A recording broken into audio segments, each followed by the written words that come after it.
All right, let's do it. Everybody's screaming. Oh, hold on. I have to hit got it. Everybody got it?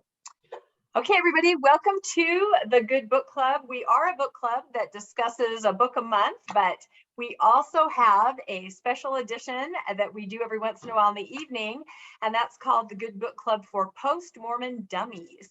And it's sort of a little meeting where we talk about things that maybe in post-Mormon life we're playing catch up on, or we don't know a lot about, or something that we want to know more about. We had our first one last month. It was very well received. And the reason we're recording is because a lot of people can't attend on a weeknight, but they're definitely interested in the topic. So we had a lot of requests last month for that meeting that we had that was led by Marty Lynn. It was really good. So this Tuesday tonight, we're going to be talking about evolutionary psychology, why we are the way we are. It's a burning question. And I kind of feel like when you're raised in the Mormon world, you're pretty secure and pretty confident about who you are. You're a child of God. You're somebody that listens to the Holy Ghost and is influenced by the Holy Ghost, the Spirit. When you're doing good things or having good thoughts, that's what's going on. When you're having bad thoughts or doing bad things, it's Satan who's trying to influence, right? You're almost this ping pong ball in between. And at the same time, you're trying to use your agency. And you're not really, I feel, completely in control. So on the post-Mormon side, when you're past that, you're really left with that question of why am I the way I am? Why do I have these thoughts? Why do I have the actions that I do? And I think a big clue to that lies in who we are as human beings, and hence evolutionary psychology. So we're going to talk about that a little bit tonight. We're going to have Troy, book club member Troy Peters, give our presentation. And he has said that at any time during it, if you have a question or a comment, go ahead and raise your hand using the little icon, and we'll just have a kind of presentation discussion. And I think it's going to be really great. So Troy, go ahead and you can introduce yourself and take it away for the evening. Okay, sure. So this is, hopefully I'm sharing my screen here. This is kind of, it's a, to me, it seems like I spent most of my life trying to figure out kind of how the world works and why we are the way we are. And until I kind of figured this out, I lost my faith and figured this out, but it's based on evolution.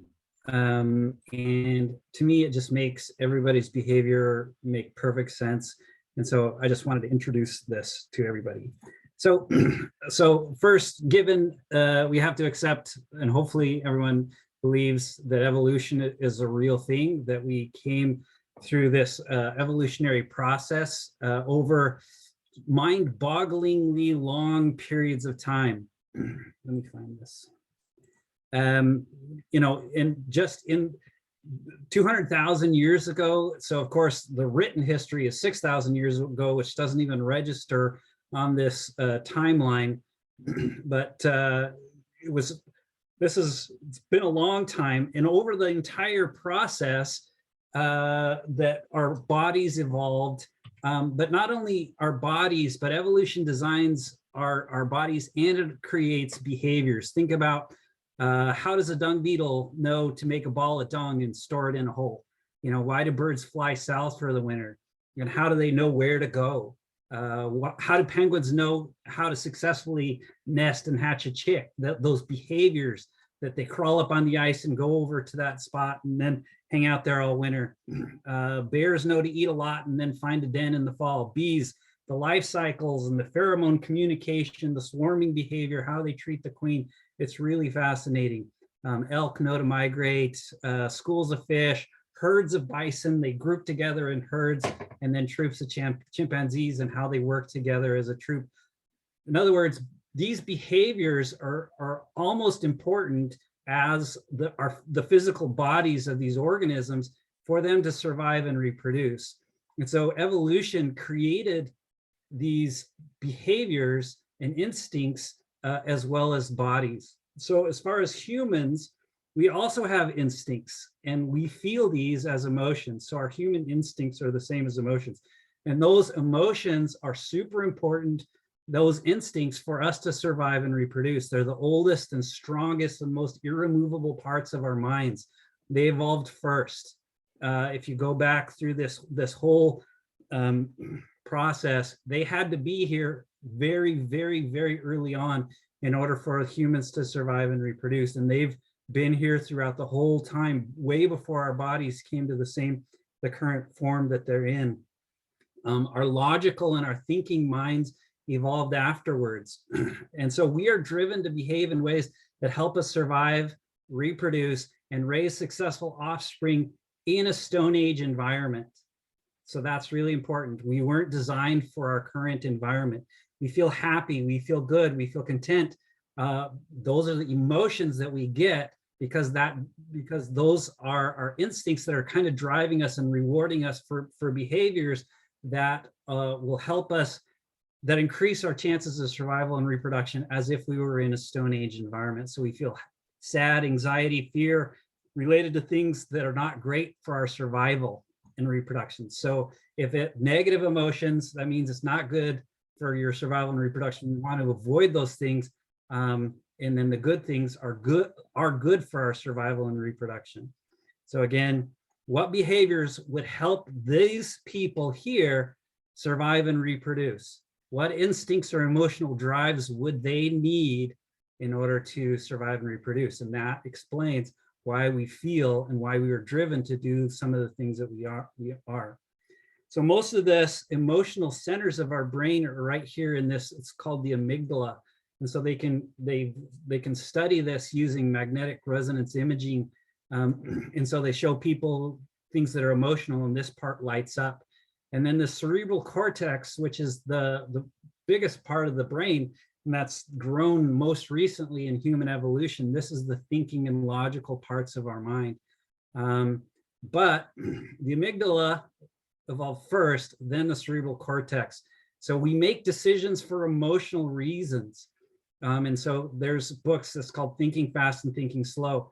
And the thinking fast part is the emotional reasons. And in fact, when they, and then after that, then we use logic to justify those decisions.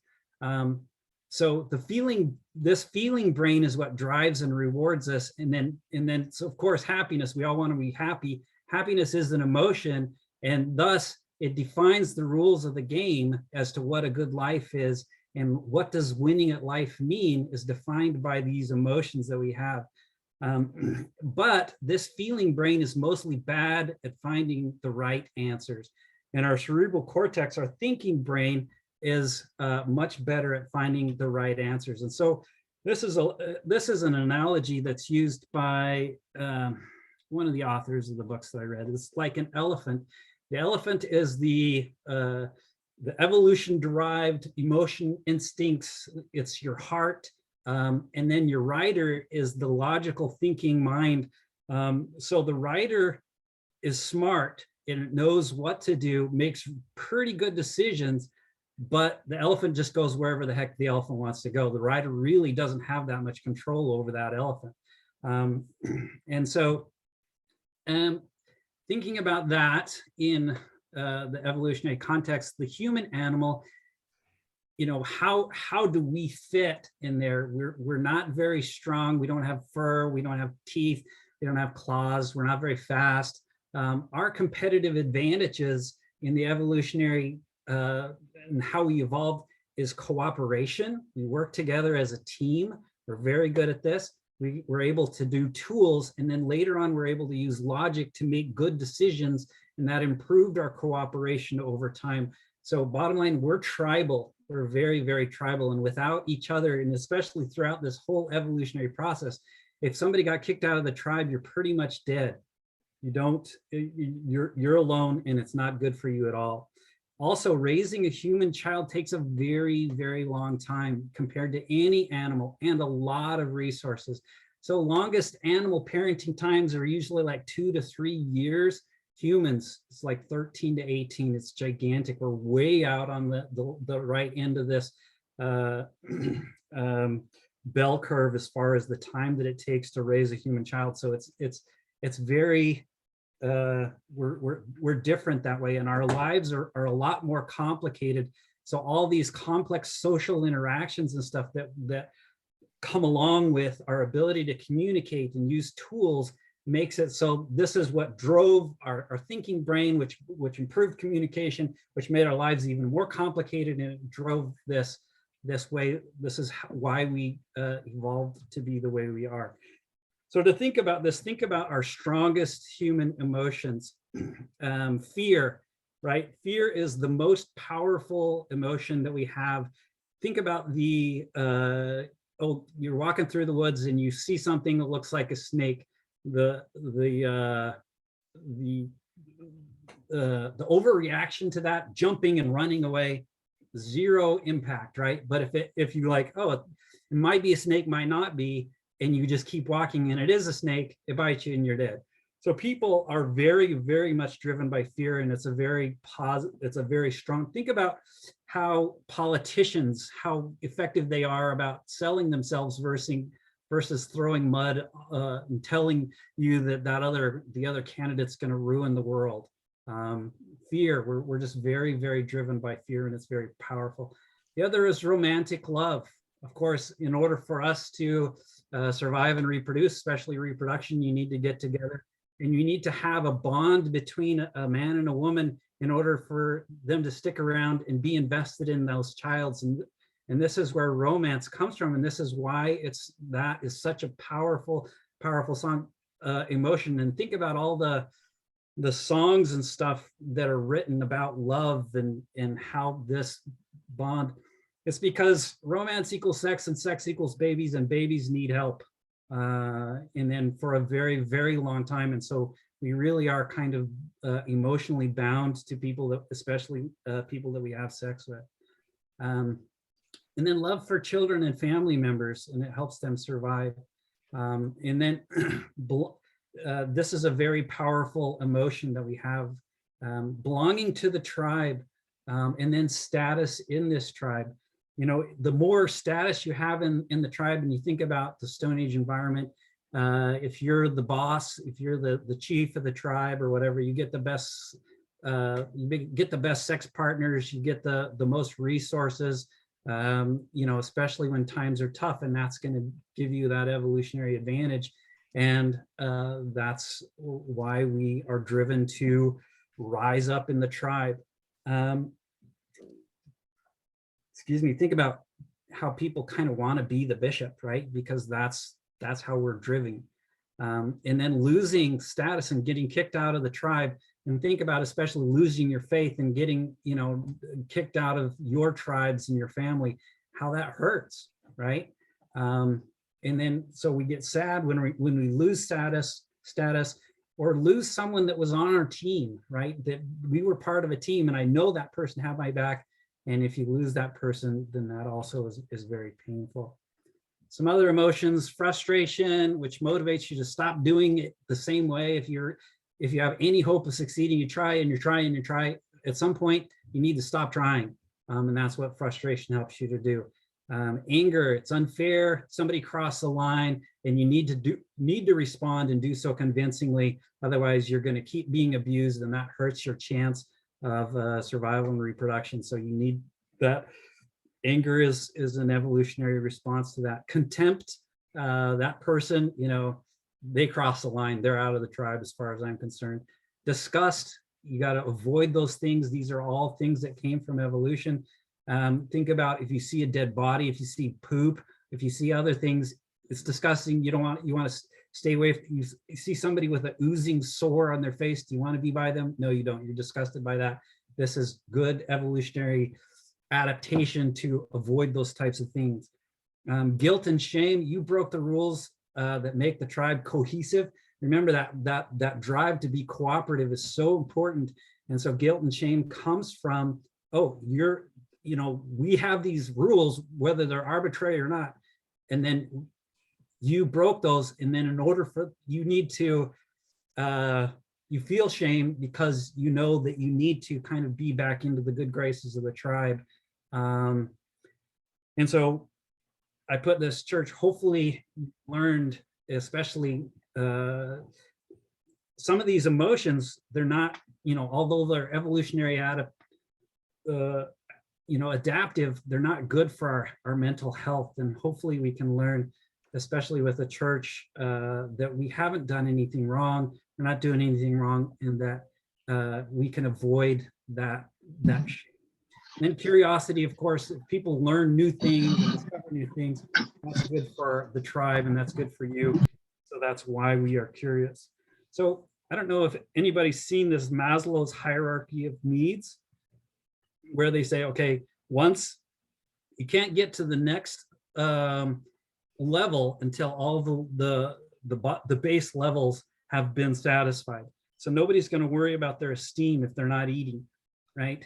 Or if somebody's chasing them with a big knife. You're not going to worry about, oh, there's a pizza there, maybe I'll stop it. No, you're worried about your safety first. So this is physiological, and then safety, and then love and belonging, and then esteem, and then self-actualization. And if you think about how this hierarchy of needs is exactly based on evolutionary adaptation, you need these things first in order to survive and reproduce. And so it's bears out in other areas of psychological theory. Hey, Troy, what is self-actualization?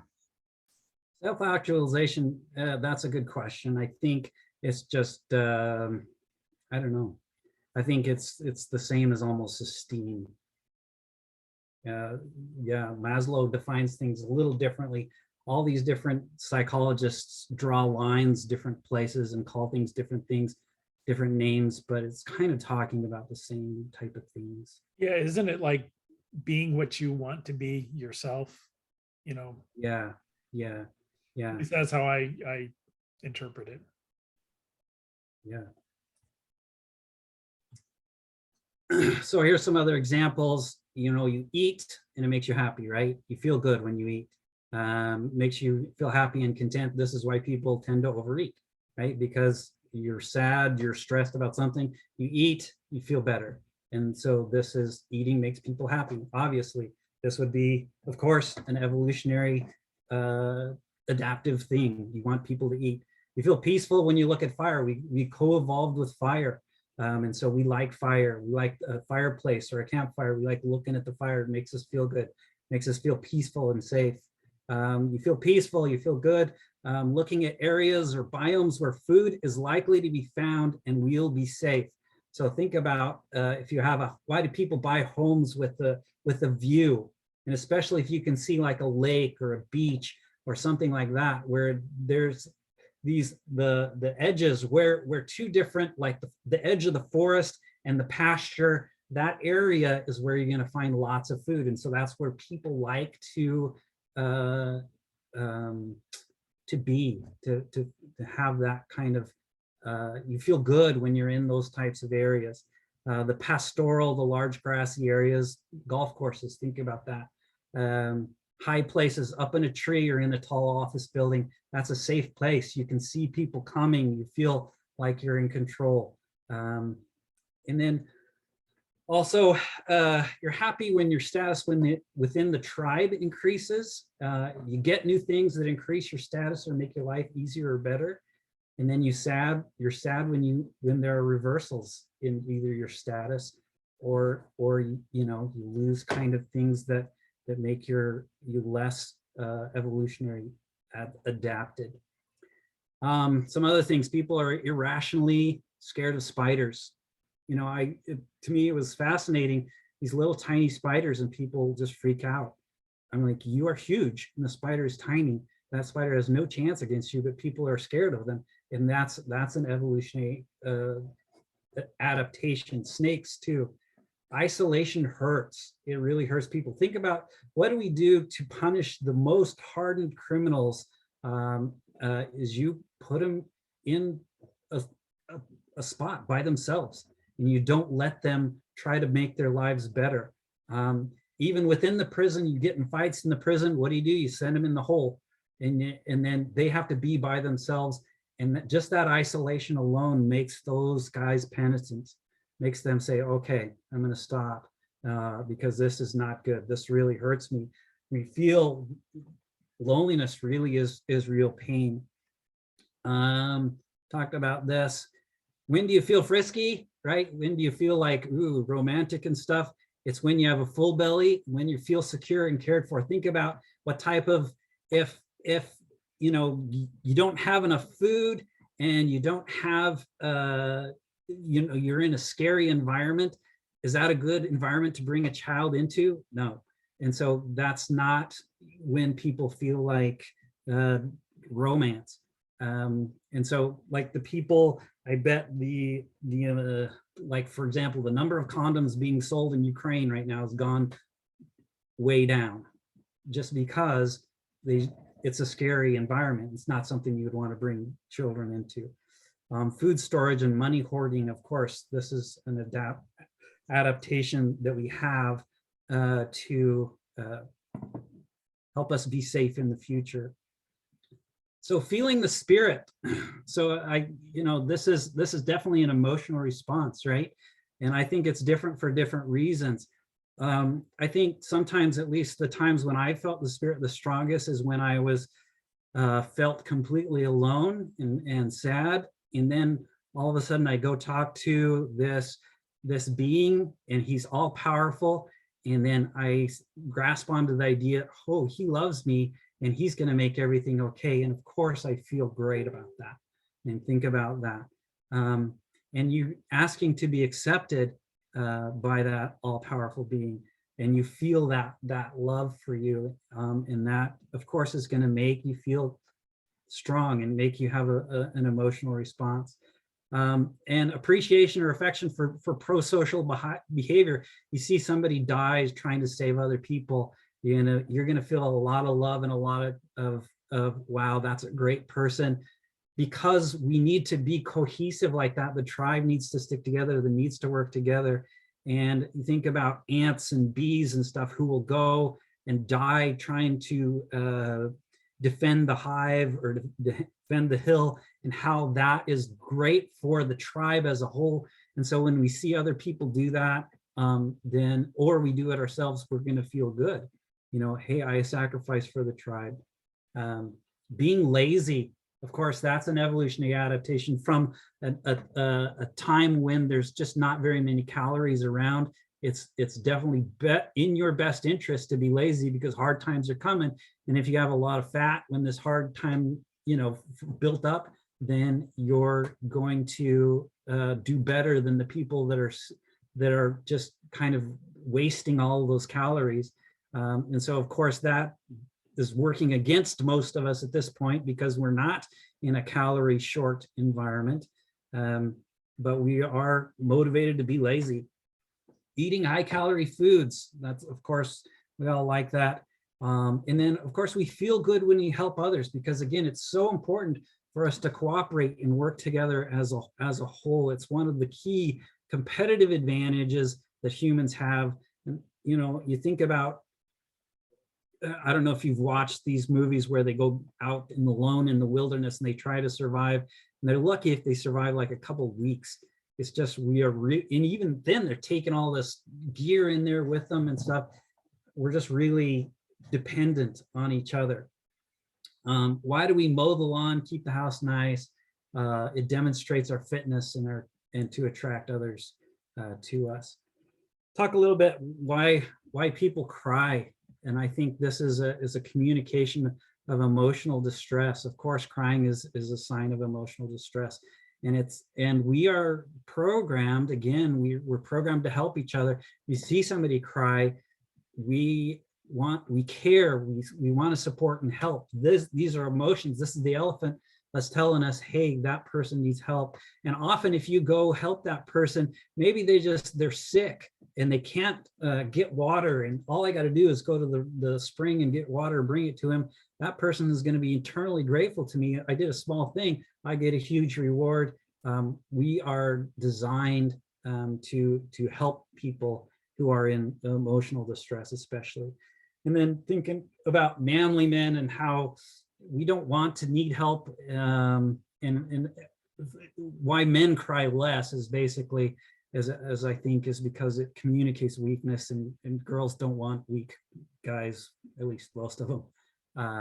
And bottom line, nobody wants to need help, but sometimes we do. let's talk about crying while people bear a testimony. I had to think a lot about this. Why do people cry? And I think it's anxiety because you're asking to be accepted by the tribe.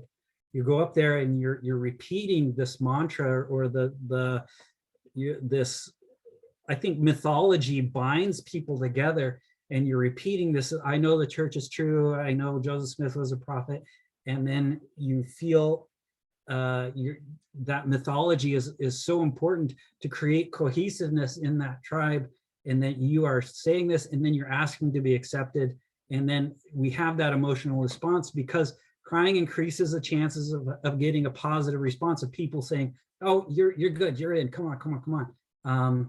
And think about bearing testimony in front of other people versus bearing testimony when you say those things while you're alone. Most people don't cry at those times.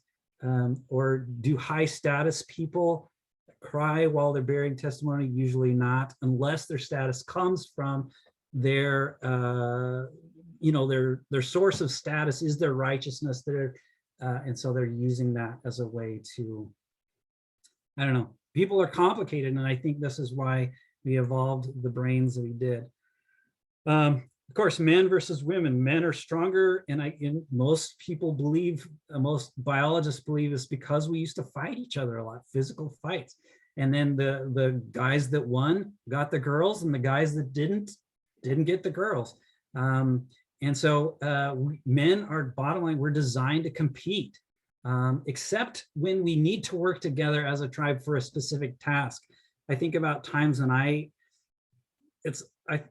think for me specifically, it's hard for me to be friends with other men because it's just always about competition, unless we're like building a deck, or we're going hunting, or we're playing sports together. And of course that makes sense from an evolutionary standpoint, why we work together as a team. Daniel, I'm sorry, I didn't see your hand. Go ahead. That's okay. It was more of a comment on kind of the last slide, and it plays into what you're talking about, that people are complicated, because on some of these things, like some of our emotions and our reactions, they're really hard to pin down. For instance, why do we like music? I don't think anyone's adequately explained why we like music. Why do some other animals like music? It doesn't seem to make sense. And then also on the crying, I was thinking about that, and like I think maybe crying is conflated with some other emotions, and it's hard to disambiguate. Recently I tried a CBD for the first time, and I had like a psychedelic experience, but as part of my experience I was doing a lot of crying. But none of these things, I wasn't anxious really. I was having a great experience. I was laughing, I was feeling love, like overwhelming love and overwhelming joy. I took a little too much, by the way, but anyway, but I was crying, I was like bawling my eyes out, but it was good feelings, and so I wasn't feeling any anxiety or any other things. So I just reiterating the point you made, humans are complex and complicated, and so a lot of these ones are intertwined and mixed in together. I 100% agree with you. One thing that I don't really understand myself, and maybe there's better thinking about this out there that I just don't know, is why we do like music, and why we appreciate beauty, and why we like to watch the sunset and things like this. Why does that make us feel good? And I don't really have a good reason for that. If anybody has any good thoughts on that, I'm open.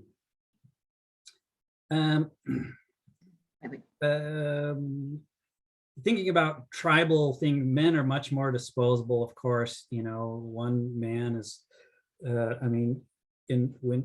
raised cows for a while, and you only need one bull for every 20 cows or something. And so that's true for humans as well, except, of course, men are useful more than just creating babies. They are useful for hunting and fighting and stuff. But women are much indisposable. And think about the taboos against killing women, even in wars and things. And so because men are more disposable, they tend to be into more of the high risk, high reward activities like hunting and fighting, and women more of the low risk, but consistent rewards like gathering and things like this. Women, men and women fare best when everybody gets along. They tend to invest more in relationships than men do. Men, again, are designed to compete. We all do best when we cooperate. Women are objectively better at reading people than men are. This has been shown by a lot of different studies, is that women can see what's going on beneath the facade. Obviously women are more concerned about being pretty and desirable. And then men are more concerned about being powerful. You know, of course, there's a mean and standard deviation, and so the tails on both sides cross, and so it doesn't. The means are different, but there's people that break both of those rules. Think about traits that we find attractive. Usually it's good genetic material, right? Healthy, well-shaped, well-proportioned, witty, which indicates you're intelligent, that you can think well, you kind of understand these complex social interactions. Think how complicated humor actually really is. And then happy, which demonstrates kind of mental and emotional stability. I think because humans are so complicated, we're kind of on that cutting edge where it's, you know, mental illness is common. Fitness, of course, fitness demonstrations, we're definitely into that. Sports is a fitness demonstration. Dancing is a fitness demonstration. Wow, look at that girl, look how beautifully she is, look how good she moves. And then, or sports, you know, look at their ability. And then status and resources, of course, we find that attractive. And then young, which usually means the ability to successfully raise kids, because it takes so long to raise a child. So the other thing is, you got me with that last bullet point, Troy. Yeah, I you caught me. Yeah. So the other thing is, we are very tribal, and the tribes throughout history, look at chimpanzees and other, they work in family groups and they fight each other a lot, especially when they start competing over the same resources. And so it's very important to work together as a team and identify who's on your team and who's not on your team. And this is where this whole us versus them thing, which is honestly the source of so much suffering throughout the whole world, because you know, Democrats versus Republicans, American versus, you know, Russia, the you know, even sports teams, it's us and it's them. And then we're, you know, we get sad when our team loses, we get so excited when they win, when really, does it really matter? No, but we have this emotional response because it's as if it was us that had that win or something. And so again, this is where the rider needs to train the elephant to say, hey, there's really only us, it's all us. And so let's try to think about that. Think about humans, how they value loyalty, and whether is loyalty really a good thing or not, something to think about. Sex. So of course, the drive for sex is overpowering. That elephant is super hard to control. The rider can say this way, the elephant is just going to go that way. And then of course we have super strong emotions around sex, because our Stone Age mind is telling you that if you had sex, you just had a baby, and that baby needs cared for. And so, of course, the tribe is super interested in who's having sex with who. So this is the whole gossiping type stuff. And of course, the price of having sex for men is tiny, right? Just a couple minutes for most men, maybe.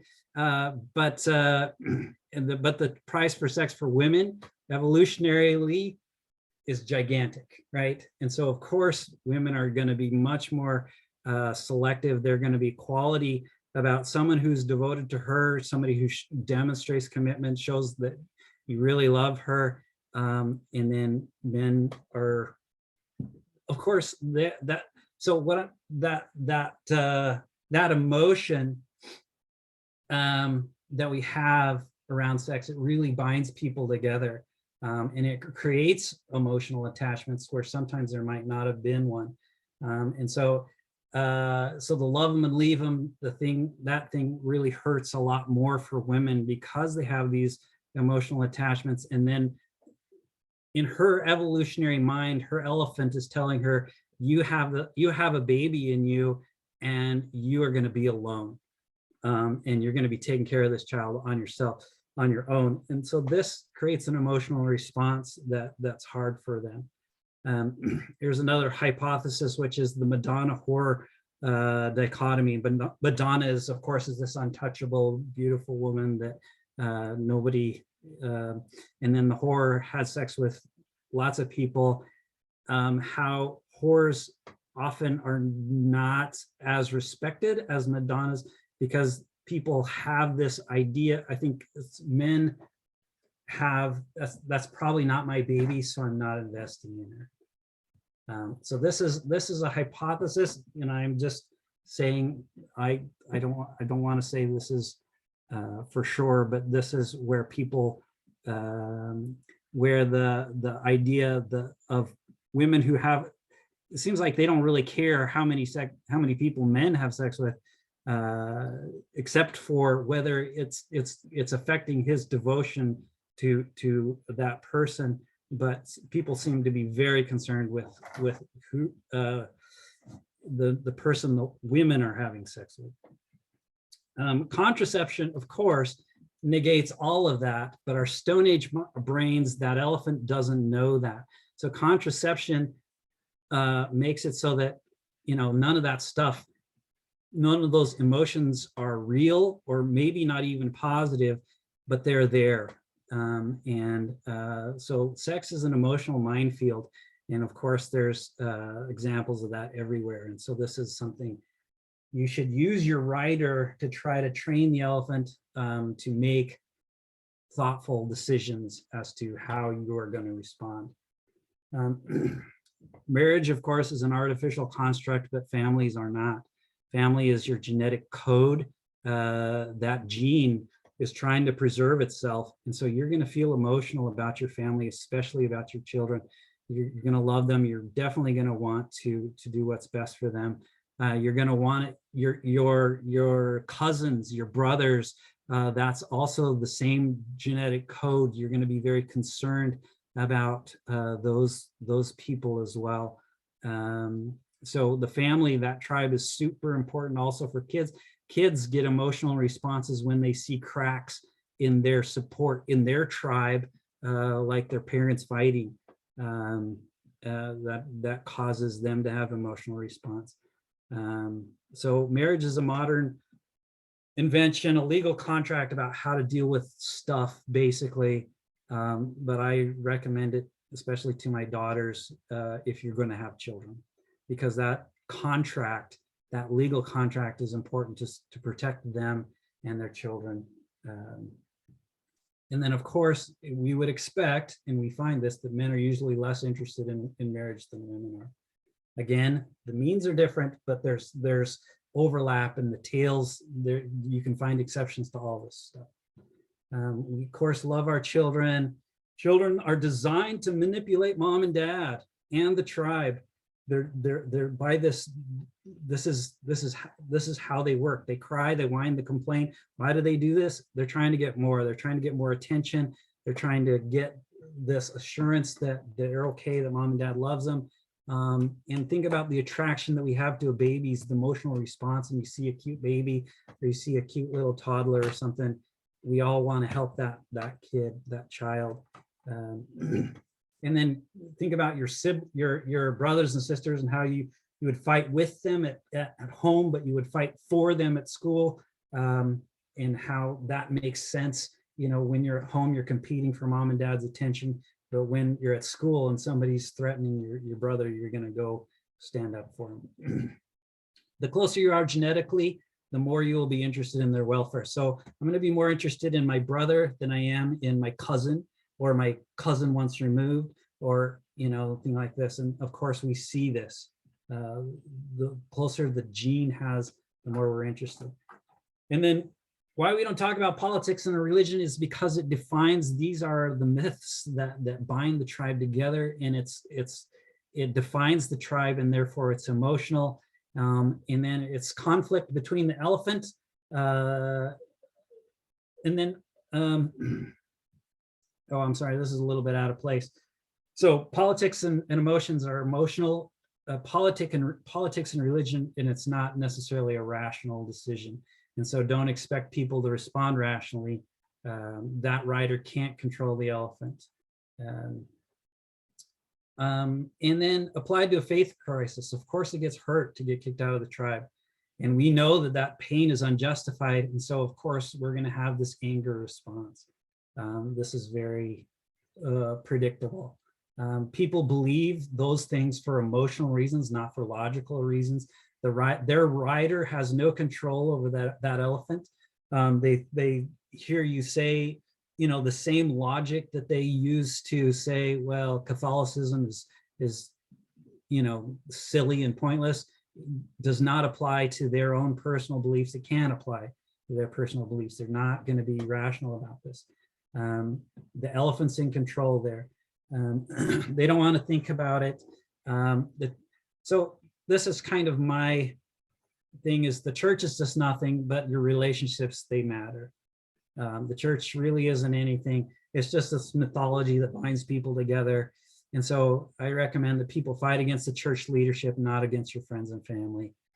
And if try to agree to disagree, you know, that's not great, but it beats the alternative of fighting with your family and then feeling that additional pain of losing those friends and family, the losing your tribe, that hurts. And then try to avoid that self-righteousness that you detest. You know, you don't like it that people say, well, they're not Mormon, and so I can't be friends with them.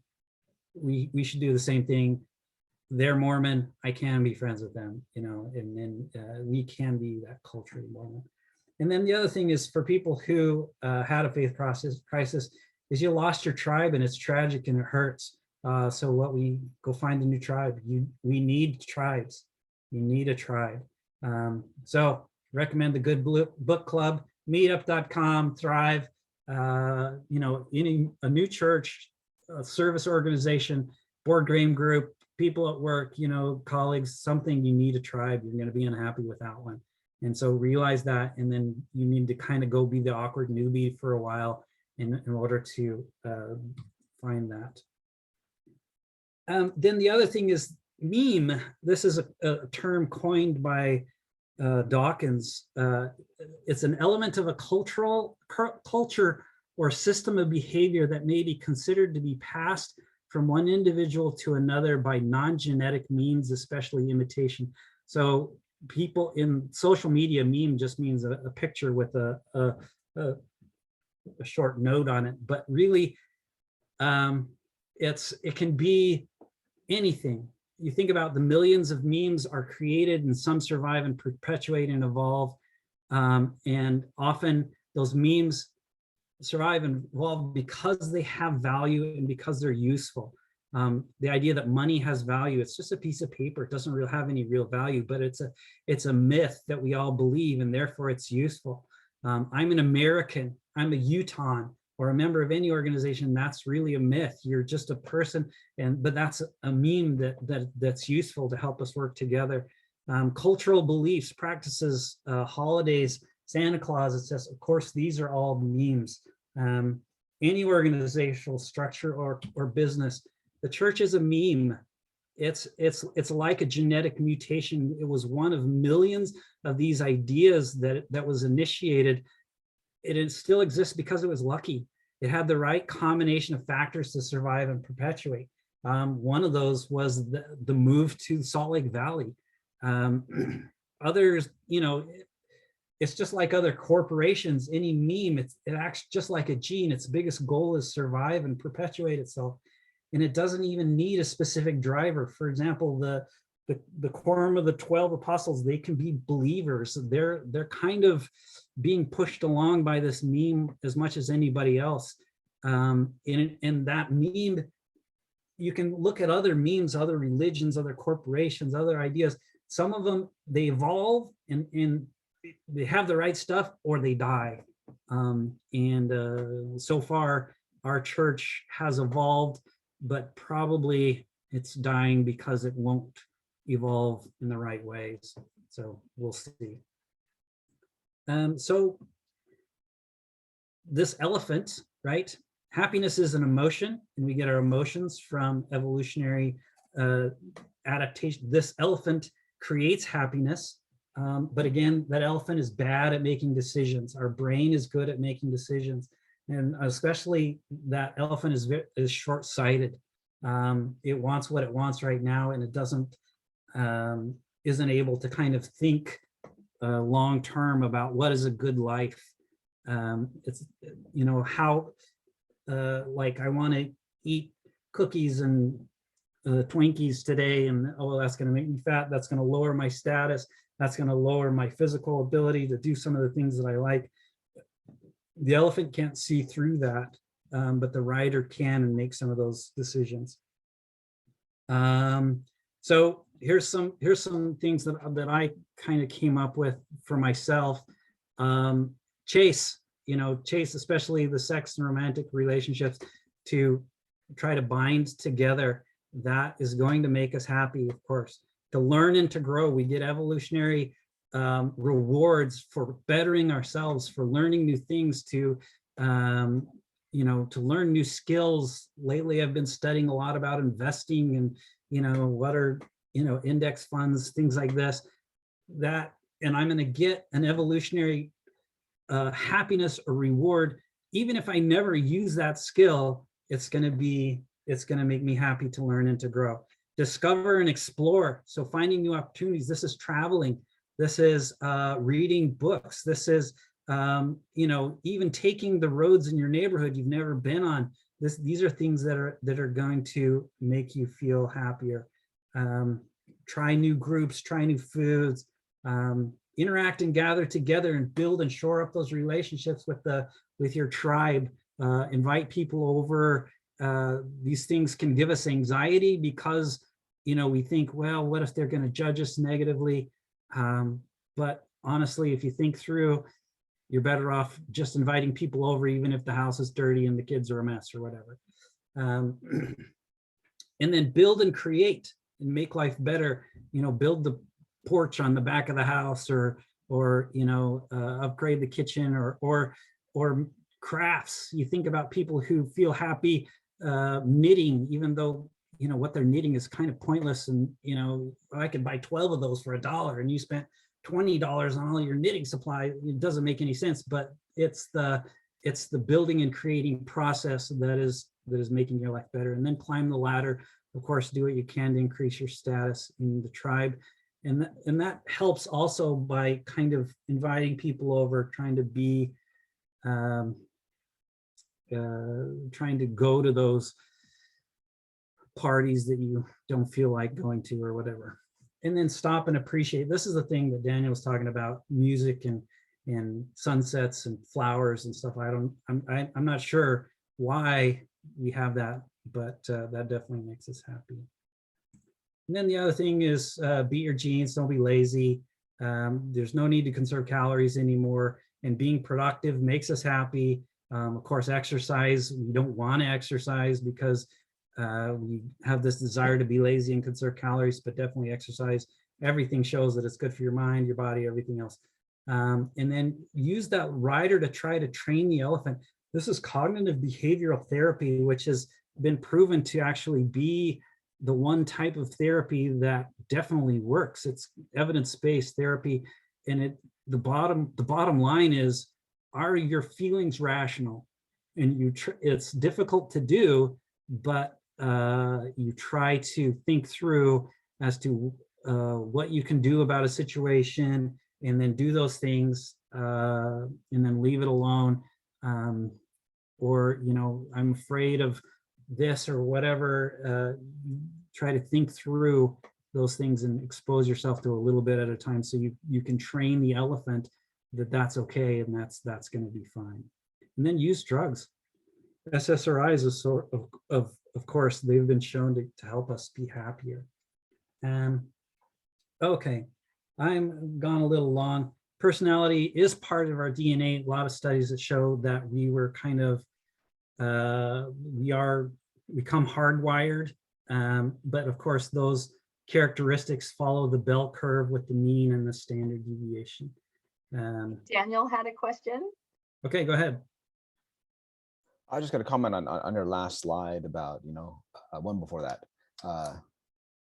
Yeah, bidding your genes. I think this knowledge is so important. In one of the books that I listened to from Richard Dawkins, he was speculating on things like why we like sugar so much, and talking about going evolutionarily back to our ancestors, where, our primate ancestors would come across a tree with ripe fruit, Right. and it's all ripe.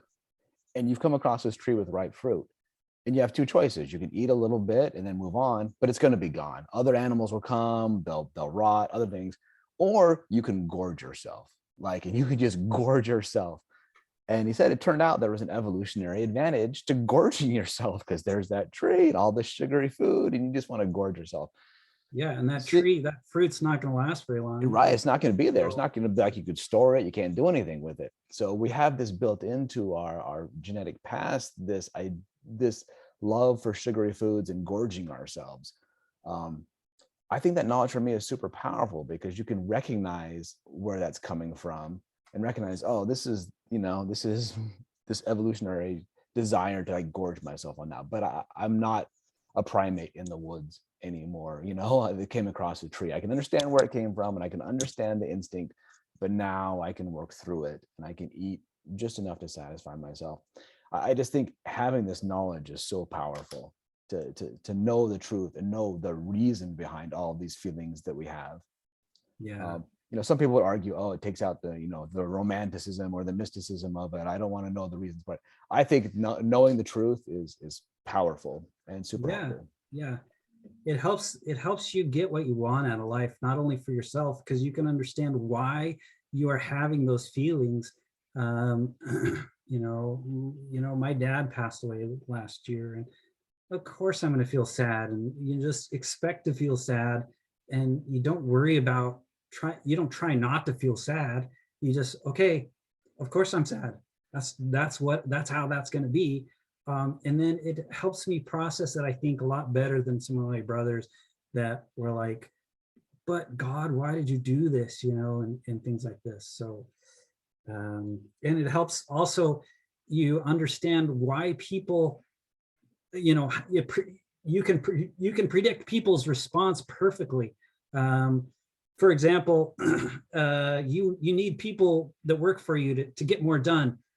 Well, I can pay them more money, or I can just recognize them. I can give a piece of paper and have them stand up in front of everybody and say, good job. They're going to like that more than they're going to like more money, usually. And it's just really, it helps you kind of predict people's behavior, which I think is useful for manipulating other people, which is honestly what we're trying to do. Okay, so here's some books that I really like. The Moral Animal by Robert Wright, Thinking Fast and Thinking Slow by Daniel Kahneman, Sapiens, many of you have read these, The Happiness Trap, The Happiness Hypothesis, The Righteous Mind. Jonathan Haidt is just a very good thinker about this stuff. Robert Wright also.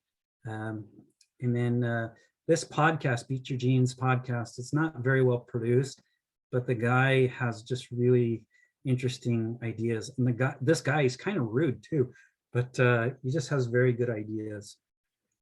And so with that, I wanted to open it up for discussion, if possible. I don't know, we're kind of at 7 o'clock. I don't know if people want to stay and talk about this stuff or not. Yeah, we don't really have a time frame, so it's just kind of, I mean, yeah, leave whenever some of us will want talk for hours, others we understand have to go, but I'd love to have a little bit of a discussion if we have time, maybe, just. Bruce has his hand up. Yep. Hey, Bruce. Oh, you're muted. Boy, and I'm the Zoom host. I know all of this stuff. Damn it. No, the presentation was great. The thing that kind of jumps out at me, because this is part of, the main issue, one of the main issues in my life, is community. I was always finding, I got the very definite message that I was broken, I didn't belong. And so I spent my life trying to find other community. I have a large group of friends from work. We worked together for 30 years, but we've stayed together. We take each other to the hospital. We do each other's funerals and stuff. I'm involved in the Southern California ex-Mormon community. Well, we're not real close. We get together a couple times a year at the beach. We invite all the exes from the other high demand religions. Ours is coming up in May 21st, I believe, where we'll have Scientologists, Jehovah's Witnesses, mostly Mormons, Orthodox Jews and stuff. And we find community there. I work with the local LGBT seniors, find community there. And Karin and I are part of a group in Pasadena. It's called the Pasadena Village. And the Village movement is an intentional community where we all kind of support each other in aging. And, it's always been my effort to try to find community when the Mormon church definitely rejected me. My family, while not unkind, don't want to know about my life, or we're not very close. So community and tribe is a big topic in my life. I had a comment. I think your list a couple slides back of how to be happy, which ties right into your question. I feel like being on the other side of a high demand, high control religion, naturally, I have found myself doing these things, whether it's because I have more time or my mind is expanding. I don't know what it is, but as I went down this list, I had an example of almost everything on there, that I'm just naturally finding myself doing more of, if that makes sense. I don't know if anyone else has noticed that about themselves, but I'm definitely interacting more, exploring outdoor spaces, building, creating all kinds of things, just naturally having been able to separate myself from high control, high demand situation. Yeah. And some of these like hobbies are absolutely, even if they're just kind of pointless and a waste of money, they're really positive things. Sports can be a positive thing for people to get involved in. And I'm not into sports, and to me it seems like a waste of time, but it can be a total positive thing for people to put their time and energy into. So yeah. Nicole has her hand up. I had a comment related to what Rebecca said, that like you're saying you have more time to do these things.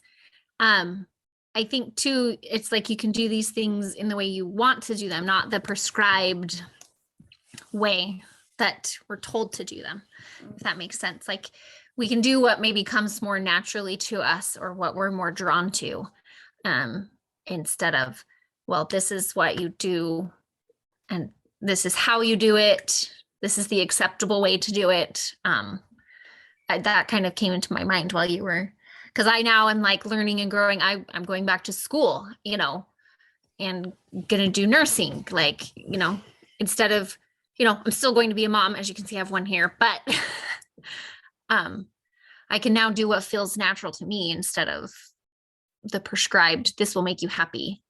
Right. I love that. It's not necessarily just we have more time. It really is the mindset. It really is just believing that you can, almost anything is possible, where before you believed you were in this little box, I feel like. I watched Nicole when she decided to go back to school, and how happy and involved, and she, it's a new life, let's go, type thing, versus, oh, I just gotta, feed the kids and make sure they're to their, it's really, yeah. Landon Landon. has his hand up. Yeah. I was just going to say what you really demonstrated to me is how the church wants to be the rider of your evolutionary elephant. They want to say, "Oh, this is us that's making you do this." When you step back and realize you're your own rider, you get to control the elephant. It really opens things up, and I really appreciate when you were saying that. A couple times I said, "Wow, that's a really cool thought." I really appreciated that. I thought it was a great thing you brought out. Thank you. And the elephant isn't Satan. It's just Yeah. your natural It's the evolutionary elephant. desires, and it's not. It is Right. what it is. It's just being a human being. Yeah. Oh, go ahead. Huh? Oh, no, I was just going to say on that one slide about doing new things or exploring, all that stuff. That really stood out for me because several years ago, I really got into running. And, oh, sorry. Yeah, shut that door. And I remember by just doing that, making that tweak, well, I ended up running a few marathons, so it wasn't a little tweak. But I remember how even going on small, just short runs, 3-mile runs, 6-mile runs, and even running around in the street, in my street that I've driven in over and over and over and over and over the last 20 years, how different it all looked. And what a new appreciation I had for seeing the mountains that were on the east side of where we live, and the Wasatch Front. And I'm like, I never noticed that before. And I've been driving all around it, like in a rat race on the hamster wheel, and just doing life like we've been doing, and back to the church stuff, just that cadence. And Sunday we went and did church. Don't ask us why. It's a long story. We had to do something with our kids, and how hard that was, and how much I appreciate, I guess, that self-actualization thing where you just go, look, this is really who I am. This is what I do. Not being in a box and being told that this is all there is, but being able to get out and see things maybe the way they really are. Because when you see them at 50 miles an hour in a car, that's probably not how they really are. But when you can run or walk by them or stand there and look at them, Or ride your elephant past them. or ride your elephant, get off my elephant, church. Yeah. Anyway, that was my cue to get off. I'm done. So there is some conflict with our minds, and because, for example, we're all scared of dying, right? But our brain knows we're going to die, and so this creates this conflict in us.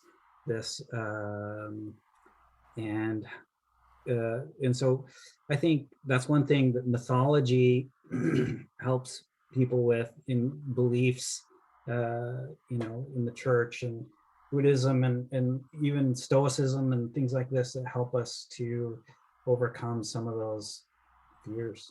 You can't not be afraid, and then we know that that's coming.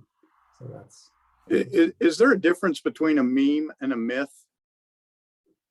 Yeah. So, that's a good question. Maybe not. Maybe not. Does one have to be helpful and the other not? Or I mean, I've always heard, we all have myths and stuff, but then you start talking about the memes, and it kind of got me thinking. Yeah, I think you're right. I think they're the same, and it's just an idea that perpetuates itself, and it stays because it serves some function. It's useful to some people for some reason. Not everybody, obviously. We're not all. The world isn't all members of the church, but it's useful. Yeah, the whole idea that there's laws that we need to obey. That's a myth or a meme, right? We don't really need to obey the speed limit, but we just do it. So there's a lot of these things. They're useful, for us to all kind of work together as a society. And religion served that purpose to some extent. It definitely does. It's there because it helps some people with some part of their life at one time or another. I think the key that you kind of, I guess if I relate it back to evolution is, you know, we had to do things for a certain, or we did things for a certain evolutionary reason, but now that we've, you know, our society's gone past the point where that evolution doesn't necessarily serve us well. I think Right. it's kind of the same way with myths. You start saying, well, that myth served us well for a time, but now does it serve us, or can that myth now evolve as well into Right. something that's and be replaced by something more useful that's not as mythic, I guess, or at least fits this time period better than a previous time period. Or just to be able to see it for what it is, to me, is super powerful. Yeah. So like everybody believes in all kinds of crazy stuff. You know, I believe in crazy stuff. Probably. Not me. I believe everything 100% right. Want to know how to believe 100% right? Just too. Is science a myth? No, science is a process Yeah. to get through the myths and the emotional thinking and the bad decision making that the elephant's making. So only the writer process. So, you know, what we tell, you know, you got to bring data. If you don't have data, you know, you have to prove it. So myth is being replaced by science, although Well, the belief that science might always improve stuff may be a myth, because we've seen that with nuclear weapons and different things like that as well. So, yeah, I think what It's Troy amoral. said is science is a process. So we find a more accurate view of things through a scientific method, but it's still just approaching truth from all around. Right. And so what we're doing is you boil it down to the one thing that never lies, that never makes mistakes, and that's math. And math is always right. It's always 100% right. And then we have a whole branch of mathematics that deals with variation and variability and statistics. And so you have to kind of put it into this way where you show, using statistical methods, that one thing is better than the other. yeah, Joe has his hand up. Okay, Joe, sorry. Oh, hey, so yeah, lots of thoughts, great conversation. I love the presentation. I was thinking about, like, right now I'm trying to find my new tribe, right? Because I left my tribe. But I realized that, like, we go in and out of all sorts of tribes. I keep thinking about, like, the different groups in high school. Like, if you took 2 or 3 of your groups that you were in, you wouldn't really want them all together. But anyway, I just, you got me thinking about, like, how the contraception kind of, evolution would never have done that because it would have died out. And we've done that to ourselves. And anyway, sorry, just a bunch of scattered thoughts. I was just thinking about that whole tribe thing and how we talk about having one tribe, but we really have many tribes. Yeah. And Yeah, they're not permanent. You're in and out of them all the time. Anyway, good discussion. Thank you. well, I like to view our book club as a form of a tribe. I mean, we're at a year and a half now, and we're preparing our book list for our 3rd year. And like I've mentioned before with the group, there's not many people in my life who are interested in talking about the books that we're reading. And when you take a look at how, you know, all across the country, our book club is, we've come together with this common idea. Most of us have a common experience of being Mormon, and we have the common desire to read books, and we have the common desire to discuss books. And so this is kind of a little tribe. I mean, we're not going hunting necessarily together, and we're not, you know, super involved in each other's lives, but to the extent that the book club, you know, once a month and reading the same books and stuff, this is a form of a tribe. I agree. something you want to discuss? Yeah. Hey, Troy, good job. That was great. So something that I've been thinking about a lot lately, I wanted to add is, not only do we evolve, but our environment evolves. And so it's really kind of cool that, we kind of create our own environment. We can kind of create the environment, we evolve with it, and then it changes. And sometimes, we can be right today and we might be wrong tomorrow, or vice versa. And things that have worked in the past with our environment might not work now. And I think that's kind of a cool aspect to the whole evolution thing, is the environment too. Yeah. So there's a book called The Evolution of God, and he kind of goes through how the idea of monotheism is created. And so his bone that he kind of throws believers is that, maybe through this process of evolution, we're coming closer to the idea of who and or what God really is. So Alana has her hand up. Alana, yeah. Alana's my daughter, by the way. She's Oh, beautiful. okay. Have to unmute yourself. Yeah. Okay, can you hear me now? Yes. Yeah. Oh, okay. I just read a book this last month called What Happened to You? It was about trauma, and anyway, it was about relationships. And one interesting comment they made was that, tribes used to be about groups of maybe like 100 people.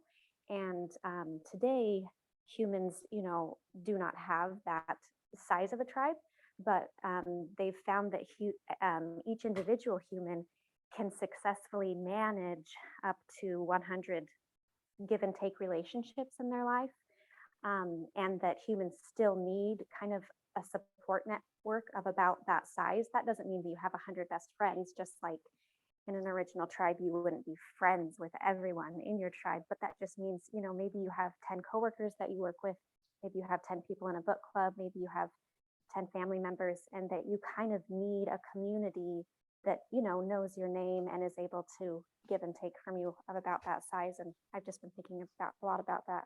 Thought that was interesting. Landon. Yeah, I really appreciated what Kevin said there, because he basically said you evolve to your environment. And a shark has evolved perfectly to swim in the ocean, but not to operate on land. And I think we've all evolved in a certain way, even in a small way.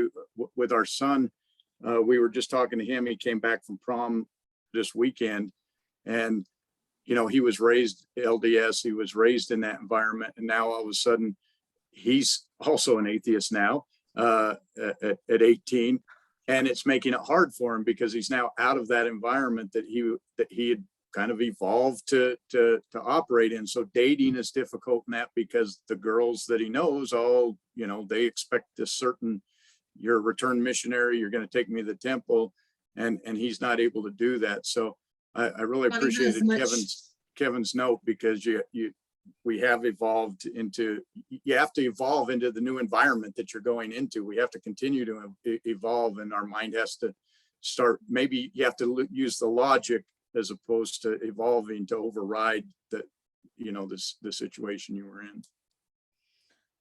Yeah, I'm suggesting a book for our book club next year. It's called Friends. It's by Robin Dunbar, and there's something called the Dunbar number. And this is kind of along the lines of what Alana was just talking about. The Dunbar number is 150. And in all the medieval times and stuff, some of the censuses, like the Doomsday Book and stuff, they found in England, all the villages were around 150 people. And, you develop a small village like that, you don't need police officers. Everyone knows everybody. Everybody kind of keeps everybody in line. And, the number of friends, and as Alana pointed out, you have, your close friends, and then you have a little wider circle. The 150 is kind of the list of who you'd invite to your wedding or who's on your Christmas list and stuff like that. So that's one of the books I'm suggesting for the book club for the third year, because it kind of resonated with me. That's great. That's awesome. Thank you for the suggestion. No, I was also going to say on what Alana talked about, I think maybe that's why it's so felt so acutely when we do separate ourselves from our Mormon community. That is our 100 people. Think about a ward. You have your little close friend circle, then you have a little bigger. It really, I've always thought it was sort of set up in that way, like a little village. You have all the players in the village, you know. Tom was always the ward clown, right?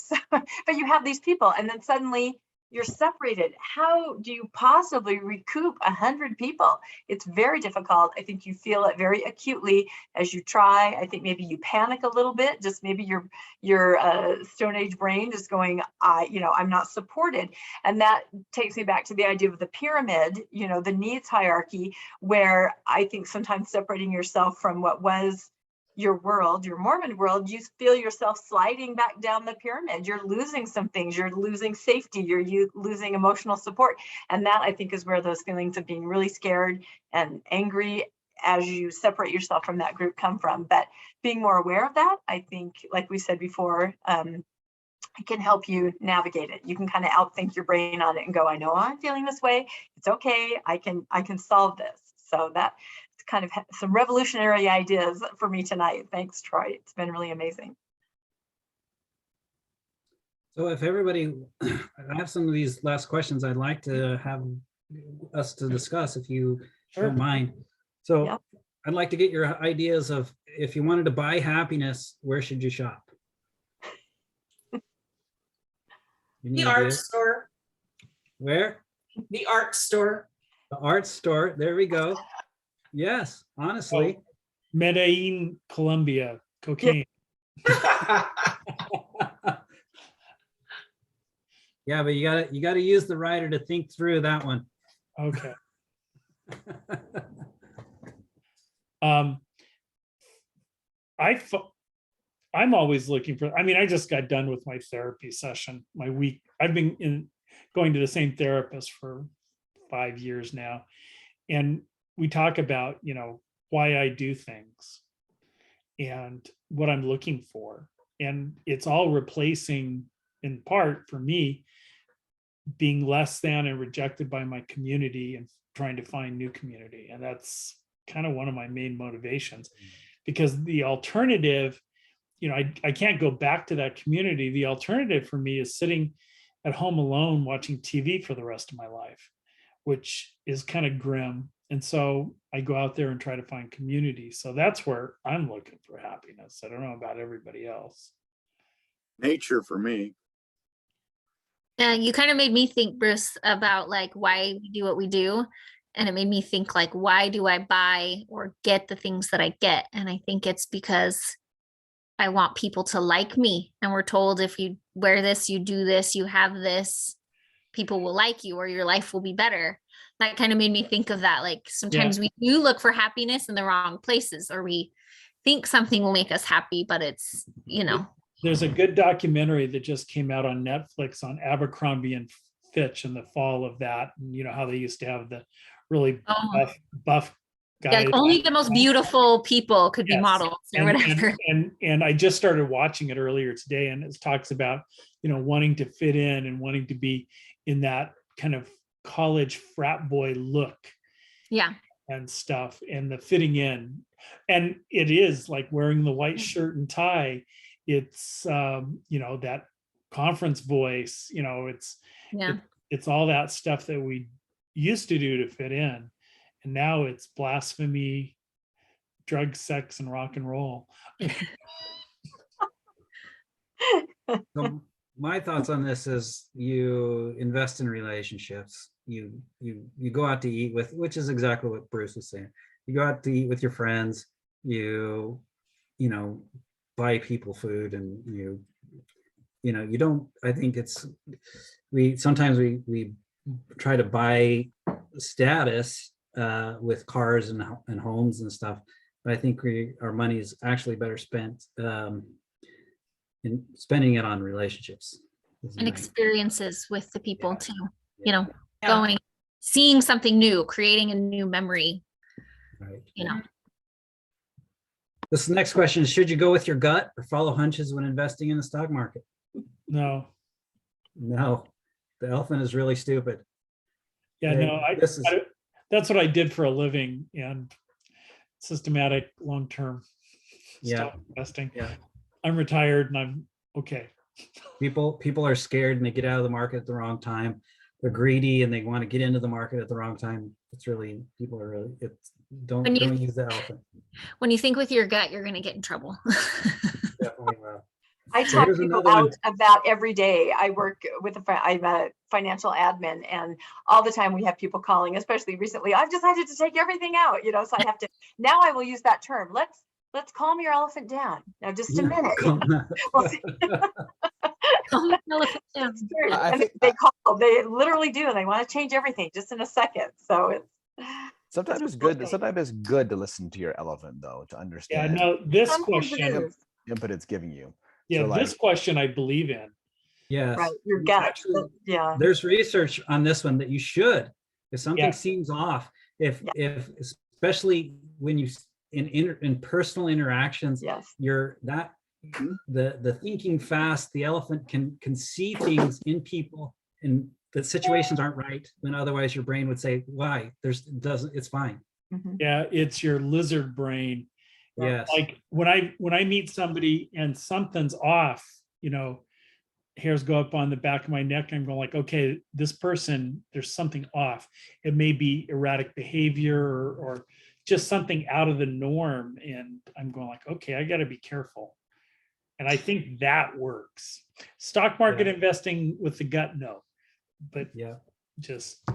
Yeah, I'd say on this one, like for sure, yeah, you're in an elevator with a stranger or something, right? Like, and you get, like, you should pay attention, right? But at the same time, I've noticed that the first time I interact with someone that I've never interacted before, whether it's like the first Black person I've interacted with, or someone like that's disabled or has some kind of tick or something, like, and they're off, I can see how, like, evolutionarily you would have like shunned people that didn't look like your tribe, and that probably protected you to a certain degree. But I think I'm glad that we have our slow brain too, to like at least not ignore it, but to not like treat somebody badly because they have some disability or they're not acting quite right, or I don't know, like I don't know. It's just the thought that I had. Like, it's so hard balancing that, because I do think that's true. And then I also think it hurts other people too sometimes. Yeah, that's like the idea of like listening to the elephant, So like knowing what it is, it means not really the elephant and the rider, but you basically got the, two different pieces on the inside. You listen to them, analyze them, and figure out, who's telling you the truth. So like, if you feel something's off and you look at somebody like, well, that's just because, they don't look like somebody I know. I mean, they don't look like, I'm not familiar with this person, their race. Then you're like, okay, logically you can go right through it. But if you're like, man, something is off with this person and I just can't figure it out, maybe you listen to it. But yeah. So instead of just controlling one or one completely dominant, like the rider always dominating the elephant, I think you want to listen to both of them and analyze it. Yeah. Well, yeah, because I've had it go the opposite way too, where I maybe have liked somebody when I first met them, or I thought they were great, but then further interactions, I'm like, oh, actually this person's a little bit off, or they have some things that are not super great. It kind of goes both ways. Sometimes your gut can be off either direction, Yeah. So like you said, it's kind of good to listen to both, I think, and to know that they're both there and take in all that information and then make a decision. Think about Stone Age tribes and how, there are these small groups. Anybody that does not look like you is definitely not in your tribe. And so you're going to immediately be suspicious of these people. And this is where racism actually comes from.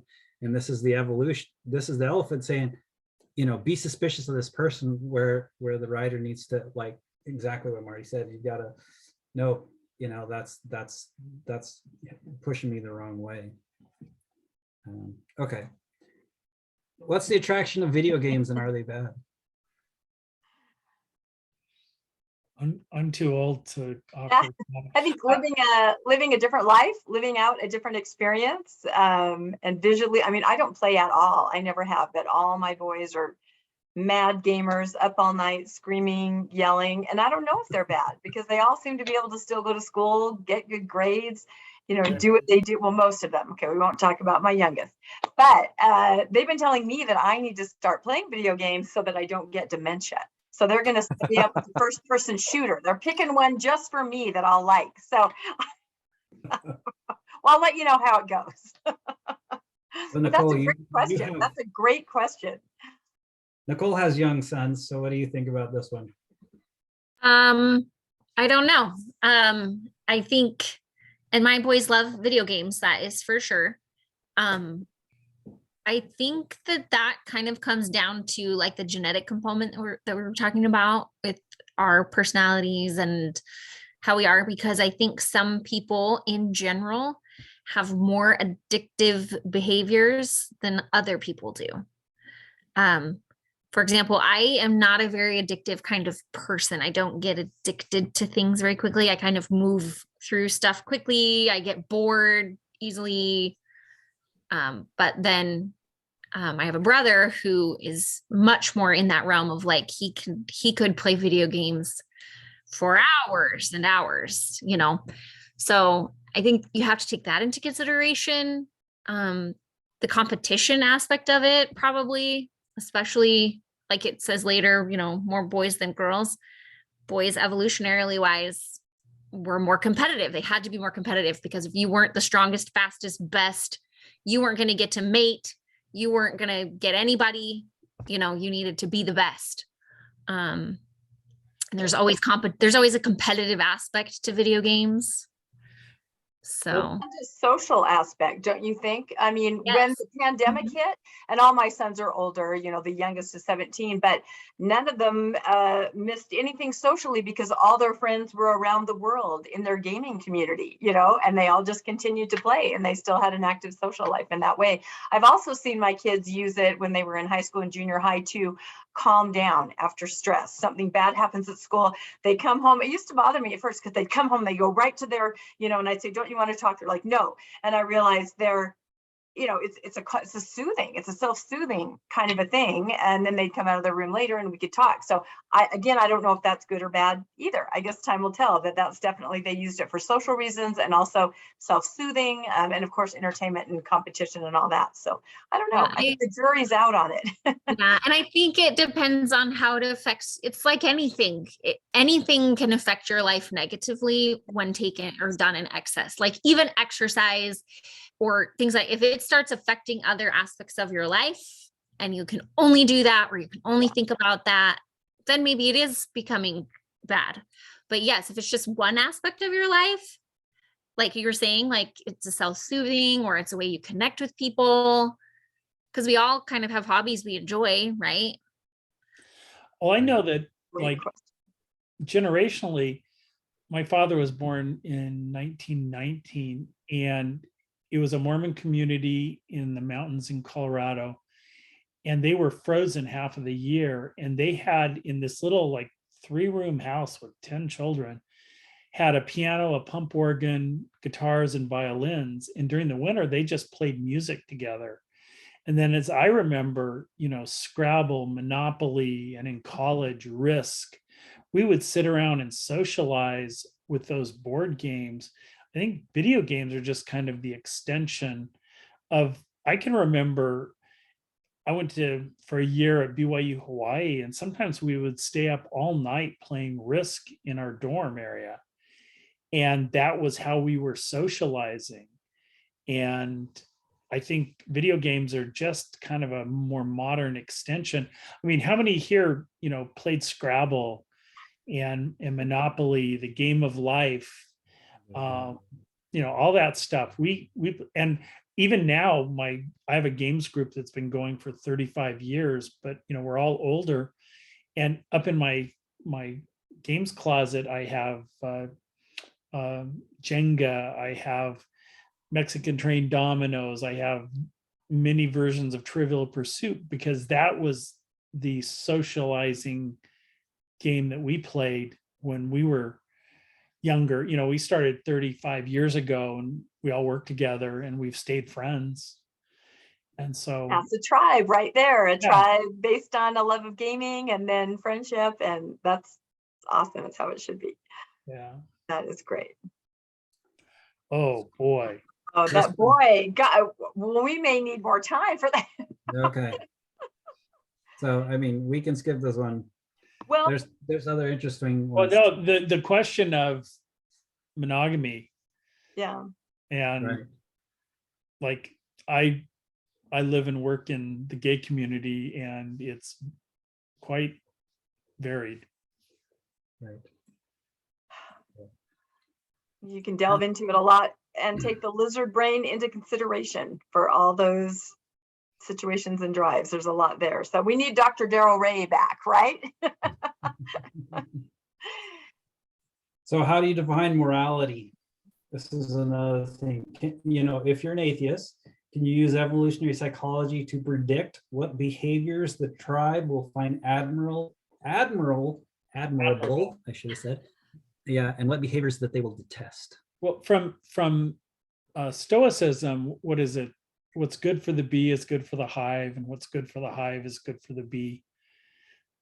I think that's, a basic concept. And then reciprocity, do unto others as you'd have them do unto you. I mean, I'm an atheist, and those are some of the concepts that I have adopted into how I think things should go and how I think my behavior should go. Well, and I think if you look at every culture, every religion across the board, there are certain behaviors that are always considered good and bad, and values that are like almost every culture values family. I don't know any culture or religion that's like, families, who cares? Or like, you don't kill people. I don't know that there's any culture except culture that's like, yeah, it's fine. That's fine. Do that. Or, so I think you can even look at that. Like, what are universal type things that everyone finds? Because, there are many things like that you look at any religion or culture and they're going to say, yes, these things are good. These things are bad. And usually what people want other people to behave as are things that will benefit the tribe, right? Benefit everybody else. Things they don't like are things that are going to benefit that person only, right? And sometimes even to the detriment of the tribe. That's what they especially hate. Somebody who kills or steals or, that type of thing that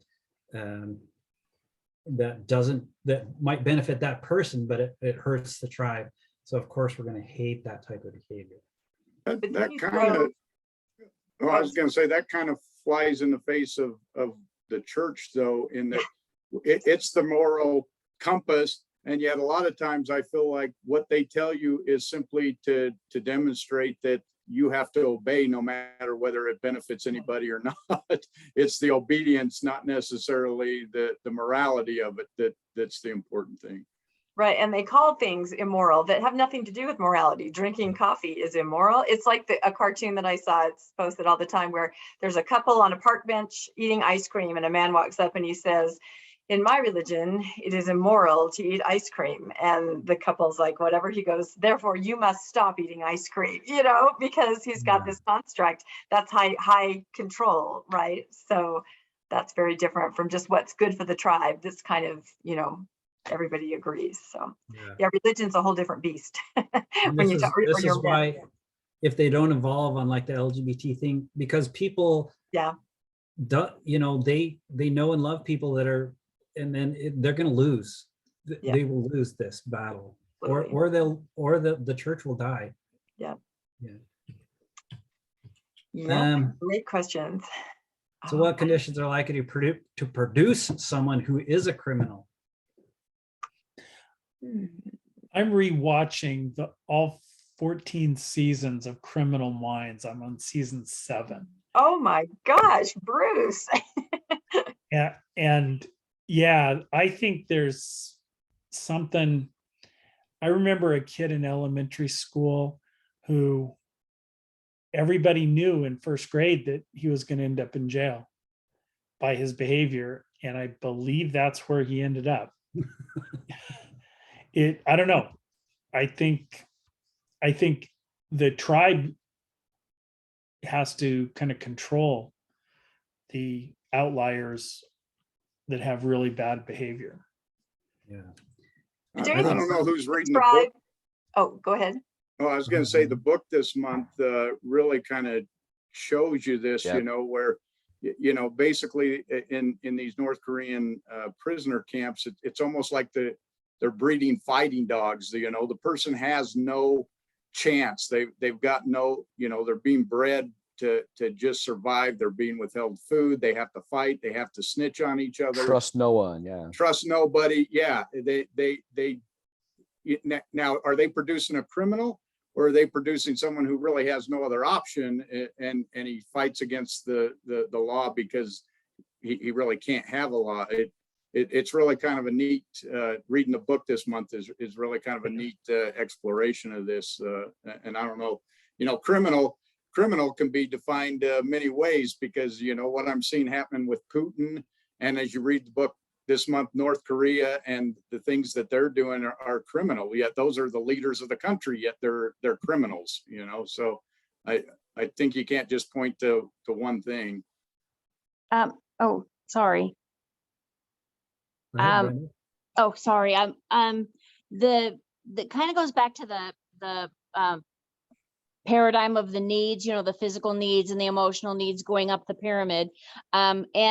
But it doesn't make sense. And maybe I would love some other people's thoughts on this, because people are saying, well, gee, if everyone had their basic needs met, and we had universal health care, and everyone had affordable housing, and everyone had good food, then the crime rates would plummet. And I disagree with that, because the largest crime in this country is committed with wage theft and tax fraud and behind the scenes business dealings and people owning politicians. So the largest amount of crime is actually done by the people who have the most, not the people that have the least, but the people that have the least are smash and grab and violent. And the tribe really rejects that, but the very powerful people seem to get away with crime. So I don't know. I have more questions than answers. Yeah. My personal thoughts, I don't know either, but that you guys hit it right on. Is they're desperate. They have no other choice. You know, for them, their evolutionary response, it doesn't look good for their genes at all, you know, and this is what this is their last chance, or their empathy meter is broken. Yeah. Some people. Yeah, I was gonna say sociopaths. I mean, there is a actual like psychological reason some people are that way. They could grow up with everything, have great life, fantastic parents, nothing happens, and they're just a sociopath. And it's like the kid that starts killing animals and developing whatever pleasure from that and stuff. And I think in the past, the small tribes and stuff would probably take care of that in their own way. I don't know. It's interesting. We have friends that we've known for a very long time. I mean, we met them in college, and they are just the kindest, sweetest people. I would have described them as Christ-like in the olden days, right? Like, they're just wonderful people, and they had 9 children, and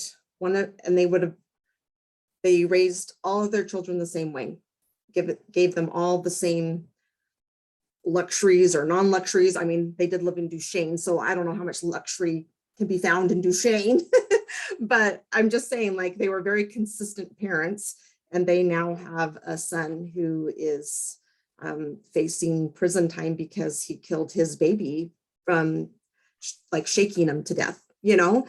And I think sometimes something can even just snap in a person. I mean, he would have the same DNA as all of his siblings. They're not behind, you know, sitting in jail right now. So I think there's people, we already covered this, are very complicated. And I don't know what makes one person do something and another person to have the self-control to stop it. I almost think we all could be criminal, right? If we didn't, it's like hard not to be. Probably a normal distribution Yeah. with tails at each end of behavior. Yeah. And so you get that small tail of the Yeah. criminals, and then you get the small tail of the super wonderful people. And then there's the rest of us kind of in the bulge in the middle. So I empathetic. think she's right. We all would still, if it meant feeding our family, I think we'd all be a criminal put in the right situation. Yeah.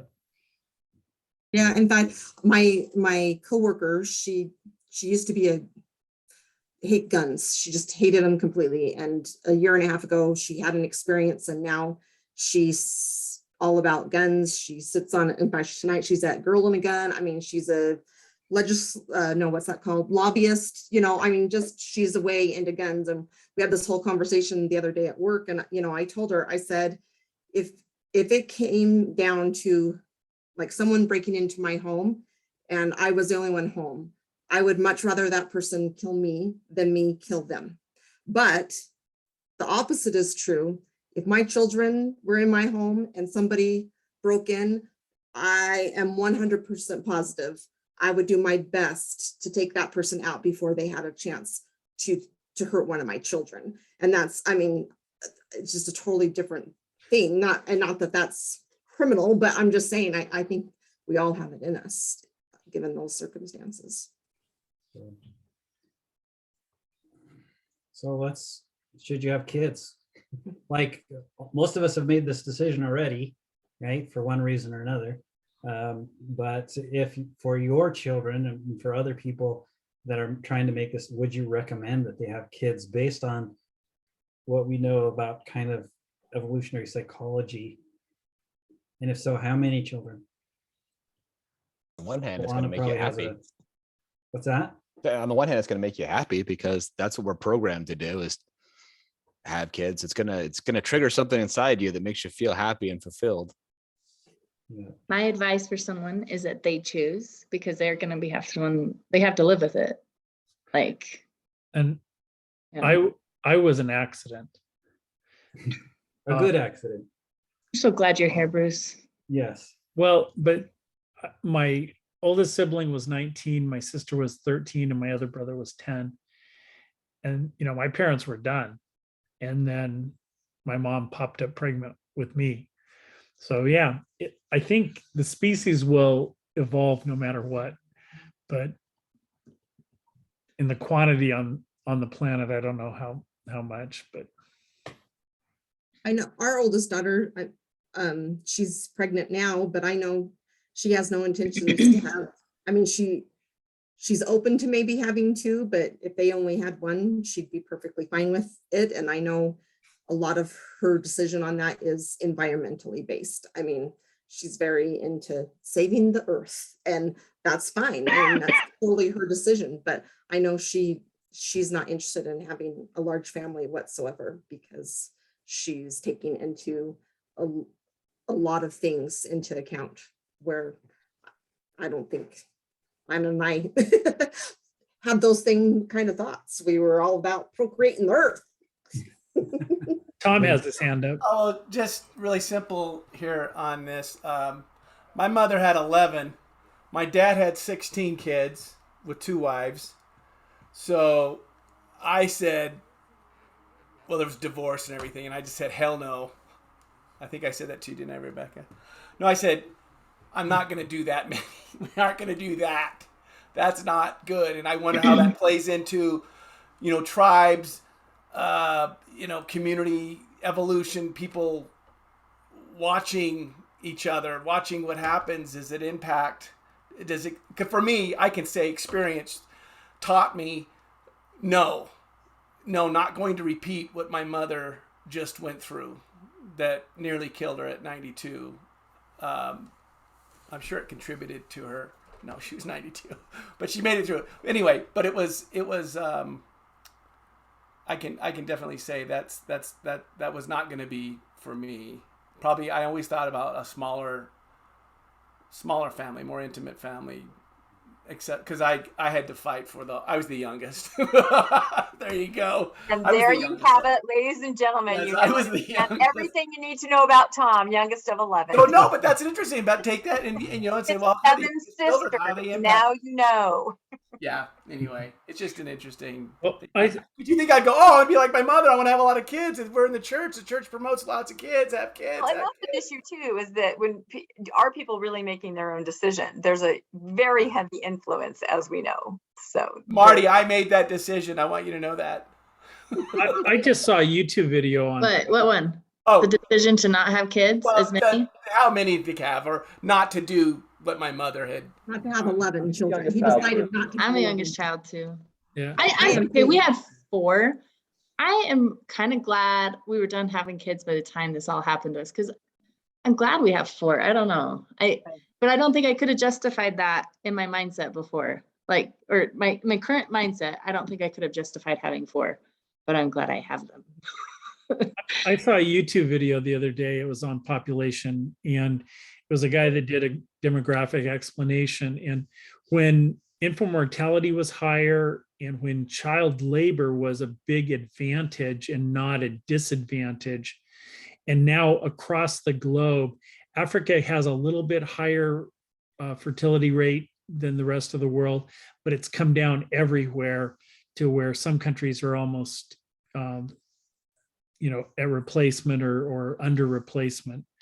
And I think a lot of it has to do with, modern agriculture and infant mortality. And, you had 10 kids because maybe 5 of them would survive long term. right, and they had to work the farm, so they had to stay. That's exactly it. No, My mother was born during the Depression, when she just had a brother. That's all. So there was just 2 of them. So after the war, of they course, each the had baby massive boomers amounts of thing kids. happens, and that's when in 1951, she starts having kids. And so they Right. went from a family of 2, she and her sibling, to having 11.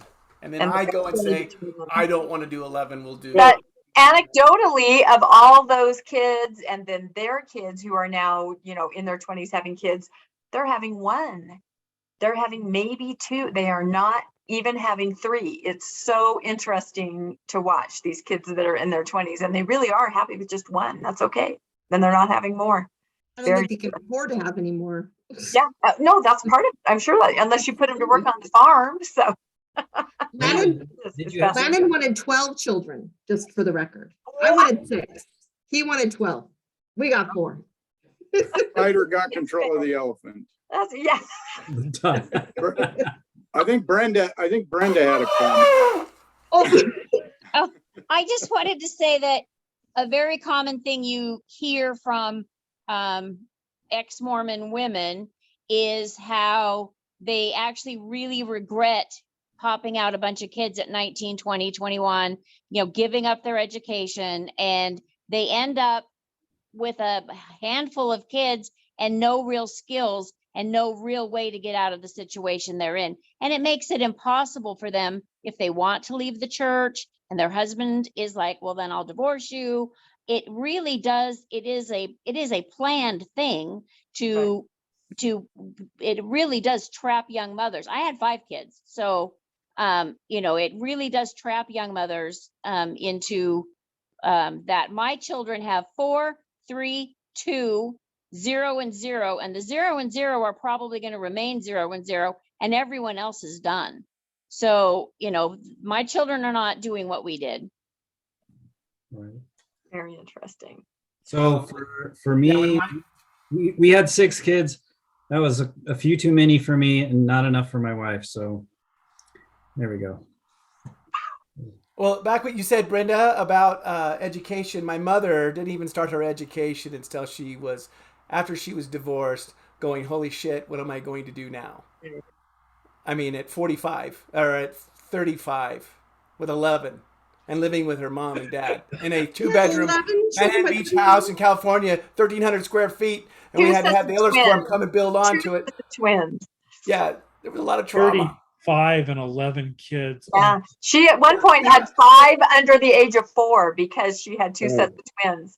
That was the dream. He came back. That's not a dream. He comes back from the war, and the war's over, and we go and we do the thing that the church is promoting to go.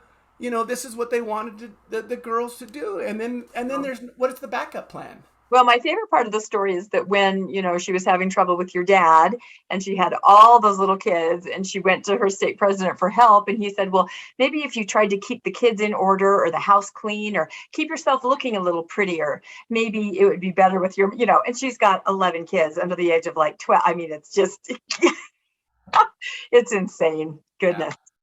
Goodness. She did get 2 master's degrees, so there you And go. she did. She's an amazing woman, but I'm just saying that was very difficult back then. So it's a good question. Very Well, interesting. we're approaching 2 hours. Yeah, I meant we could talk about Approaching Zion. should go do something. So, do you have any more questions, Troy? Can we do you want to just go through them really quick? No, I left it open-ended on purpose. Okay, I think we have our final slide really then, which is just to remind everybody what our book is coming up on the 15th of May. Somewhere the slide. And it's the 15th, not the typical second Sunday because of Mother's Day. We bumped it so that we can have our nice Mother's Day. And that's Escape from Camp 14. The discussion is going to be led by Landon, and we're actually having Blaine Harden come meet with us for about half an hour during the discussion. So very exciting. Those that have started this book have, don't want to say enjoyed it. It's been very interesting to them. So again, if you're not a member of our book club, want to find out more, email us at thegoodbookclub@mail.com. Look for us on Facebook with that same logo or Instagram. You can put it in the chat. Get me some more information. We'd love to have you come join us. So this has been amazing. Another incredible conversation. Troy, I love it. Yeah. If anyone else has any ideas of what they would like to hear in these discussions or something they would like to present, it can really be anything. We just like to talk and just learn and expand our minds. So please I give want us somebody to do a coffee 101 or beer. Man, weren't you going to? That's how I first started. I go, you know what? Post-Mormons need help on things. Like, how do you go order coffee? So Kevin, your wife, volunteered you.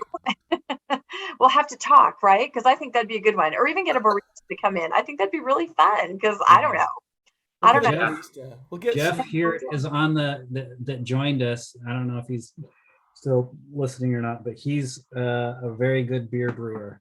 Oh, really? See, I would like to know all about that too. All those things. That's why it's for dummies. That's what I'm saying. You're an adult, but you don't know these things. So, yep, give me your ideas. Let's do it. I'd love to talk. I think that would be cool. I wonder if the coffee one should be maybe 2 parts. One would be to do it yourself at home, and the other one would be how to go to Starbucks. I don't know how to go to Starbucks. You're right.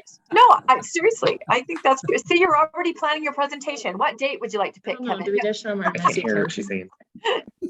What was that? I said you're already planning your presentation. What date should we pencil you in for? We can talk. We'll have to talk. Yeah, we'll have to talk. That's right. But anyone, any ideas, or if you have a friend that you're like, this person would be great to come talk to us. I just think it's really fun. So tell your friends. All right, everybody. Thank you so much. Let's say goodnight. That was amazing. Thanks, Troy. That was awesome.